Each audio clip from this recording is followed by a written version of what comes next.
Welcome to Not Milk Never Milk. Subscribe if you're lactose intolerant. You begin by preparing physical connections. This gets you into the signal chain fast.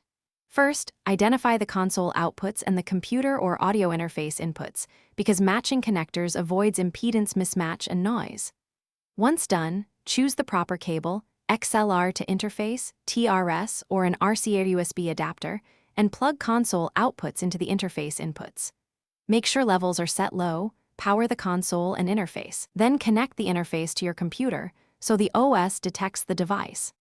You now configure the software side so audio flows correctly.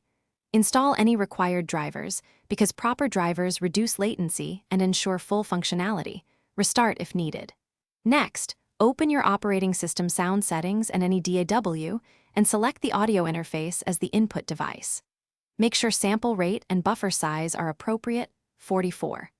1 kHz and a moderate buffer for recording, lower buffer for live monitoring. Then map console channels to interface inputs and enable direct monitoring if you want zero latency listening.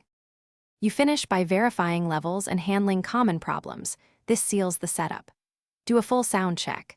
Slowly raise channel gains, watch meters, and mute any unused channels to avoid bleed.